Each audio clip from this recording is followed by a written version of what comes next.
Report big breaking. Thiruvananthapuram കിളിമാനൂരിൽ നിർധനരായ പട്ടികജാതി കുടുംബങ്ങളെ വീട് അറ്റകുറ്റപ്പണിയുടെ പേരിൽ സാമ്പത്തികമായി പറ്റിച്ച് പഞ്ചായത്ത് വൈസ് പ്രസിഡന്റും ഡ്രൈവറും. പട്ടികജാതി ഫണ്ടിൽ നിന്നും 1.50 ലക്ഷം രൂപ വീതമാണ് 2 വീടുകളിലെ അറ്റകുറ്റപ്പണിക്ക് അനുവദിച്ചത്. എന്നാൽ പണം കൈപ്പറ്റി ഇരുവരും കാര്യമായൊരു പണിയും ചെയ്യാതെ തട്ടിപ്പ് നടത്തിയെന്നാണ് കുടുംബത്തിന്റെ പരാതി. റിപ്പോർട്ട് അന്വേഷണം.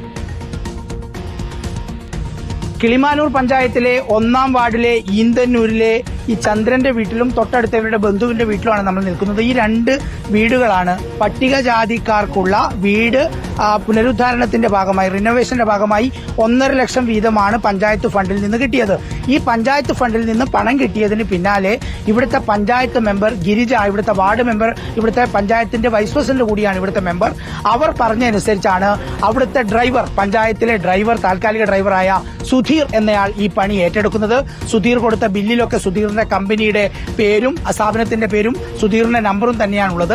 ഇവിടെ ഇവരൊരു ജോലിക്കാരനെ ഏർപ്പാടാക്കി, പക്ഷെ അത് വേണ്ടെന്നാണ് ഇവർ പറഞ്ഞതെന്നാണ് പറയുന്നത്. പക്ഷെ അത് പൂർണ്ണമായി അവഗണിക്കുകയാണ്, അത് തള്ളുകയാണ് പഞ്ചായത്ത് വൈസ് പ്രസിഡന്റും മെമ്പർ കൂടിയായ ഗിരിജ.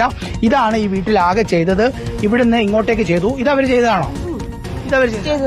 ഇതാണ് ആകെ ചെയ്തത്. ഇവിടുന്ന് ഇങ്ങോട്ടേക്ക് വന്നാൽ ഈ വാതിലോ, ഈ വാതിലുമാണ് ചെയ്തത്. ഇത് ആകെ ഒരു 300 സ്ക്വയർ ഫീറ്റ് ആണ് വീട് വരിക. ഇത്രത്തോളം ചെയ്യണമെങ്കിൽ ഏതാണ്ട് ഒരു 40,000 രൂപയ്ക്കും 60,000 രൂപയ്ക്കും ഇടയിൽ പരമാവധി ആകും എന്നാണ് ഇവിടെയുള്ളവരോട് ചോദിച്ചപ്പോൾ നമുക്ക് മനസ്സിലായത്, ഈ പണിയെടുക്കുന്നവരോട്. ഇതാണ് ഇതിന്റെ കതക്, കട്ടിള ഒന്നും ചെയ്തിട്ടില്ല. ഇതാണ് ഇതിന്റെ ജനല്, ഒന്നും ചെയ്തിട്ടില്ല. ഇവിടെയാണ് അടുക്കള ഒന്നും ചെയ്തിട്ടില്ല. ഇത് ഒരു വീടിന്റെ കാര്യം. ഇതിന്റെ തൊട്ടപ്പുറത്താണ് ചന്ദ്രന്റെ വീട്. ഇതാണ് അടുക്കളയിൽ ഇപ്പോഴും മഴ പെയ്താൽ വെള്ളം നിറയെ വീഴും. കാരണം ഈ ഭാഗം ഒന്നും ചെയ്തിട്ടില്ല.